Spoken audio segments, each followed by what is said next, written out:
السلام عليكم ورحمة الله وبركاته. كل عام وانتم بخير وكل سنة وانتم طيبين. خلاص رمضان خلص والعيد كمان عدى، وربنا يجعل كل ايامكم عيد وسعادة يا رب العالمين. الفيديو اللي انتوا هتشوفوه النهاردة ده كان متسجل قبل رمضان بيومين بالظبط. حبيت ابدأ بيه معاكم بعد العيد علشان نجدد طاقتنا ونفتكر مع بعض ايام الاستعداد والبهجة قبل رمضان. انا جيت من مصر على اسكندرية على طول، وقلت لازم اخدكم معايا في جولة جبر خاطر من المنشية لحد السلي قبل ما اروح الشقة. انا وجوزي من عشاق اسكندرية في الشتاء اكتر من الصيف. جينا من مصر على اسكندرية وقررنا ان احنا نقضي اليوم كله، رغم ان احنا جايين من سفر، نقضي اليوم كله في المنشية وفي ستانلي وما نروحش بقى غير اخر النهار. فحبيت ان انا اخدكم في جولة معايا يا رب تعجبكم. انا قلت مش هروح الشقة النهاردة غير لما اقضي اليوم كله برا وسط الهوا والناس والبحر الجميل ده. جيت اشحن طاقة وارمي اي هموم ورا ظهري.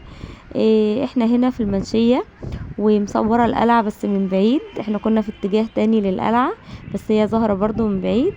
ومفيش احلى من كده بصراحة، بداية اليوم جديد. عارفين يا جماعة، اوقات الانسان بيحتاج يهرب من الزحمة ومن التفكير ومن كل حاجة ضغطاه. انا اول ما نزلت من العربية وشميت ريحة اليود حسيت ان روحي ردت فيا. قلت لنفسي لازم اتمشى واستمتع واسيب كل حاجة على ربنا. البحر ده بيعلمنا ان الدنيا واسعة، وان مهما ضاقت ربك عنده مفاتيح الفرج كلها.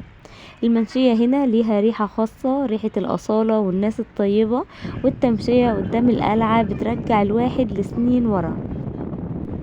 حبيت اصور معاكم المكان الجميل ده، وحاولت ان انا اعمل زوم على قلعة من بعيد ممكن تكون ظاهرة بس مش قوي لان احنا كنا في اتجاه معاكس ليها. القلعة دي بتفكرني بالست الأصيلة الصبورة اللي مهما مرت عليها عواصف بتفضل واقفة على رجليها ومنورة بيتها. جيت هنا علشان اقول لكل واحدة فيكم اجمدي وخليكي قوية بالله. زي ما البحر ده هادي وجميل بس ملوش اخر، خلي طموحك ويقينك في ربنا ملوش اخر.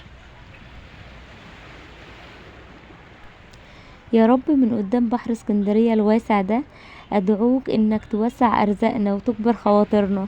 اللهم زي ما جمعت بين البحر والسماء اجمع بيننا وبين احلامنا. يا رب ارزق كل حد فينا وكل حد بيشوفني النهاردة بزيارة لبيتك الحرام، واشف كل مريض يا رب، وهد سر كل بيت. يا رب ارزقنا هدوء النفس وسكينة القلب. استودعتكم يا رب، استودعك يا رب اهلي وبيتي وعيالي وكل حبايبي، فاحفظهم بحفظك الجميل يا رب العالمين.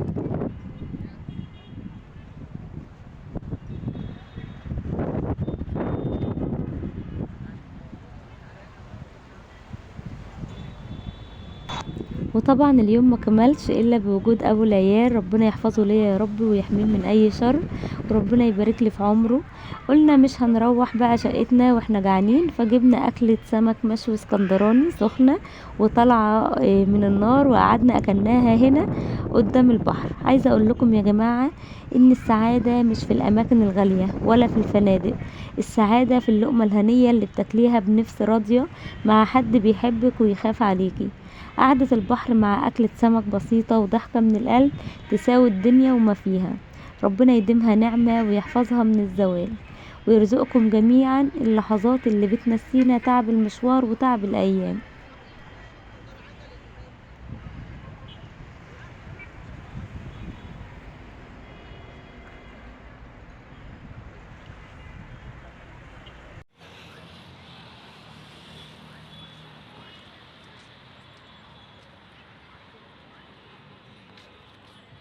مش عارفة مش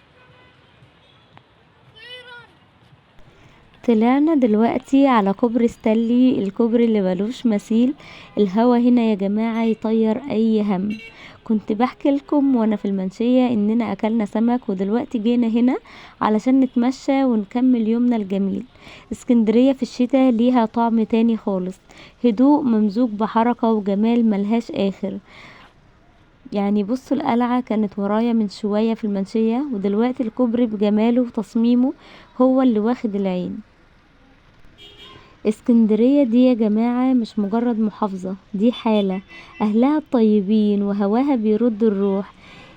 يعني التمشية على الكوبري دي بتخلي الواحد يراجع حساباته، ويقول الحمد لله على نعم كتير احنا ناسيينها. الحمد لله على نعمة الصحة، وعلى نعمة الونس، وعلى نعمة اننا قادرين نمشي ونشوف الجمال ده. يا رب ما تحرمناش من فضلك، وبارك لنا في القليل يكثر، وفي الكثير يبارك يا رب العالمين. بصوا يا جماعة على المنظر ده، سبحان الخالق. الموج ده وهو بيخبط في الصخر بيفكرني بالدنيا. مهما كانت الأمواج عالية، ومهما كانت الأيام صعبة، الصخر بيفضل واقف ثابت، والدوامة في الآخر بتهدى. أنا واقفة هنا قدام بحر اسكندرية، وبحس إن كل هم شايله قلبي الموج ده بياخده وبيمشي بيه بعيد. البحر ده مش بس مية مالحة، البحر ده مخزن أسرار وجابر خواطر. يا رب زي ما الموج ده ملوش آخر، اجعل رزقنا ملوش آخر، واجعل الفرحة في قلوبنا دايما وما بتنطفيش. وعارفين ايه اللي بيخلينا نقف ثابتين زي الصخر ده قدام أمواج الحياة؟ هو العوض الجميل والقلب الطيب اللي ربنا بيرزقنا بيه. انا واقفة هنا النهاردة وبفتكر ايام زمان، ايام ما كنت بدعي ربنا ان يرزقني بحد يفهمني ويقدرني، حد يكون ليا سحر وامان. والحمد لله ربنا استجاب ودخل حياتي زوجي، ربنا ما يحرمني منه ابدا، وهو الصخرة الحقيقية اللي بسند عليها لما الموج بيعلي عليا. الحب مش بس كلمات، الحب هو انك تلاقي حد يرجع يكتب اسمك مع اسمه في كل يوم، في افعاله وفي اهتماماته. علشان كده انا جيت النهاردة على كوبري ستانلي، ومش بس عشان اوريكم المنظر الجميل ده، لا، علشان اتأكد ان اسامينا اللي كتبناها من سنين لسه محفورة هنا. تعالوا بقى اوريكم حاجة غالية قوي على قلبي. شايفين الاسامي دي؟ التاريخ ده مكتوب من 16 سبتمبر 2024. انا كنت جاية النهاردة وقلبي واكلني، خايفة ملاقيش الاسامي، خايفة الشمس والمطر يكونوا مسحوا الذكرى دي. بس الحمد لله لقيت اسامينا لسه هنا، زي ما احنا في قلب بعض لسه اسامينا منورة على كوبري ستانلي. عايزة اقول لكم ان الكوبري ده شاهد على سنين ومواقف، والاسم اللي محفور هنا هو اللي محفور في قلبي. يا جماعة الحب مش كلام، والله الحب هو السند والامان اللي بلاقيه في الراجل ده.